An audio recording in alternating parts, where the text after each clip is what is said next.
नमस्कार विद्यार्थी मित्रों, आज हम कक्षा 6 में हिंदी विषय में पाठ 2 अनूठे इंसान का तीसरा भाग पढ़ेंगे।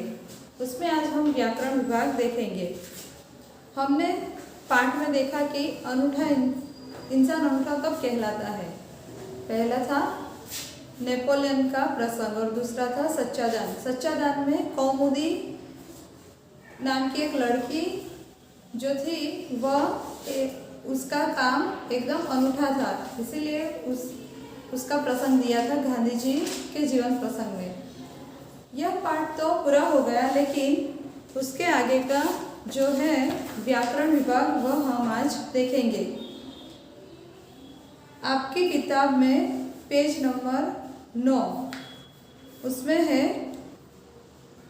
संज्ञा से बनने वाले विशेषण शब्द। विशेषण यानी जो शब्द में विशेषता लाता है उसे विशेषण कहते हैं। रंग है, लेकिन रंग विशेषण कब कहलाता है? तो रंग से रंगीन। रंगीन जब शब्द बनता है तब वह विशेषण कहलाता है। संज्ञा यानी नाम, जो शब्द नाम में विशेषता लाता है वह विशेषण है। तो कुछ शब्द है ऐसे संज्ञा और उसके विशेषण। पहला है धार्मिक, धर्म से धार्मिक, रंग से रंगीन, लोभ से लोभी, भारत से भारतीय, गुण से गुणवती, चमक से चमकीला, बल से बलवान, दया से दयावान। अब हम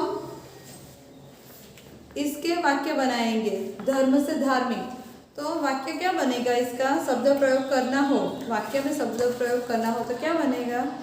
धर्म से हमारा परिवार हमेशा धार्मिक कार्य करता है। मुझे रंगीन कपड़े पहनने पसंद है। रंगीन शब्द का उपयोग करके हमें वाक्य बनाना हो तो वाक्य कैसा बनेगा? मुझे रंगीन कपड़े पहनना अच्छा लगता है। लोभी, तो दूध वाला लोभी होता है। लोभी वाला पाठ पढ़ा था ना, उस वैसे ही। भारत से भारतीय, भारत में रहने वाले क्या कहलाते हैं? भारतीय। चमक से चमकीला, चमकीला शब्द का उपयोग करके वाक्य बनाना हो तो क्या होता है? हीरा चमकीला होता है। शक्ति से शक्तिमान, तो सभी लोग काम करने में शक्तिमान है। गुण से गुणवती, तो अच्छी संस्कारी लड़कियां गुणवती होती है। बल से बलवान, तो मेरा भाई बलवान है, पुलिस वाला बहुत बलवान है, ऐसे वाक्य बनते हैं। दया से दयावान, तो ईश्वर दयावान है। तो यह थे हमारे संज्ञा से बनने वाले विशेषण शब्द और उसके वाक्यों में प्रयोग। अब हम देखते हैं लिंग परिवर्तन। लिंग परिवर्तन यानी जाति परिवर्तन। लड़का हो तो क्या होता है उसका? लड़की। तो कुछ ऐसे लिंग शब्द दिए हैं, उसका हम लिंग परिवर्तन करेंगे। मेढक से मेढकी, तरुण से तरुणी, कुमार से कुमारी। कुछ शब्द के लिंग परिवर्तन करते वक्त उनके पीछे इन शब्द लगता है, उसको हम प्रत्यय बोलते हैं। सांप से सांपिन, नाग से नागिन, बाघ से बाघिन, ग्वाला हो तो ग्वालिन, हिरण हो तो हिरनी, देव हो तो देवी, कुम्हार से कुम्हारिन, धोबी से धोबिन, ग्वाला से ग्वालिन, जो हमने अभी देखा। आगे के शब्द है शेर तो शेरनी, जादूगर तो जादूगरनी, डॉक्टर तो डॉक्टरनी, ऊँट तो ऊँटनी। यह शब्द लिंग परिवर्तन इसीलिए मैं आपको समझाती हूँ क्योंकि जब भी हम परीक्षा में पूछते हैं तो बच्चे लिख नहीं पाते, वो उनका वाक्य प्रयोग कर देते हैं या फिर कुछ और लिखते हैं। इसीलिए यह लिंग परिवर्तन आज मैंने आपको समझाया। अब आगे है हमारी किताब में पेज नंबर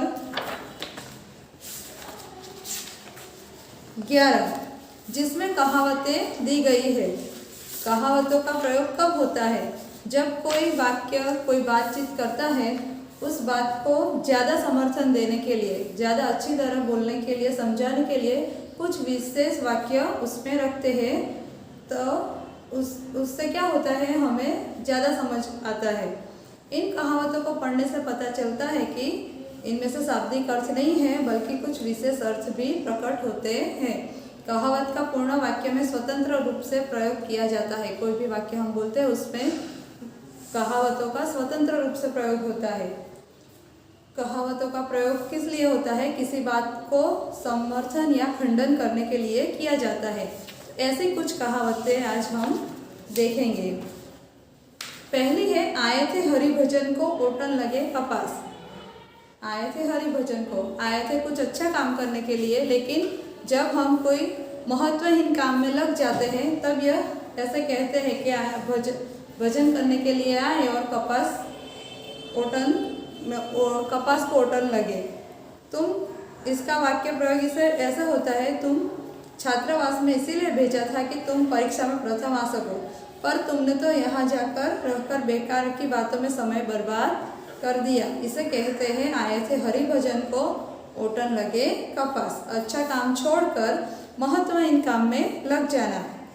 दूसरा है, उल्टा चोर कोतवाल को डांटे। क्या है? अपराधी जो होता है वही निर्दोष को डांटता है, तब यह कहावत लगती है। एक तो तुमने चोरी की और ऊपर से मुझे ही डांट रहे हो, तब यह कहावत लगती है। दूसरी है, एक तो करेला ऊपर से नीम चढ़ा।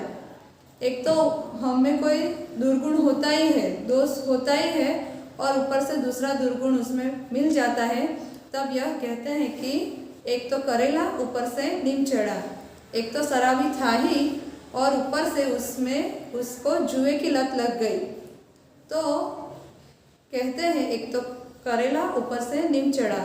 एक दोस्त के साथ दूसरा दोस्त भी लग जाना। और आगे हैं, जो गरजते हैं वे बरसते नहीं।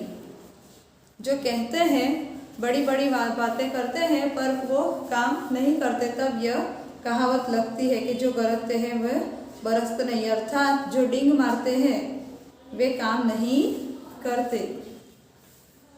बहुत सारी है, लेकिन जो महत्व की है कहावतें वही मैं पढ़ती हूँ। आगे है, बोया पेड़ बबुल का आम कहाँ से पाए।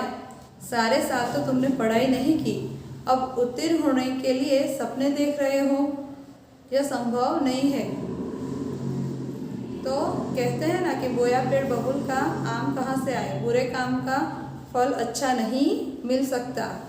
अगर हमने पूरे साल पढ़ाई ना की हो और हम सोचे कि मेरा फर्स्ट नंबर आएगा, पहला नंबर आएगा, मैं अच्छे नंबर से पास होऊंगा, तो यह मुमकिन नहीं है। तो यह थी हमारी कहावतें, और हमारा यहाँ तीसरा भाग भी पूर्ण होता है। इसी के साथ हमारा दूसरा पार्ट भी पूर्ण होता है। नमस्कार।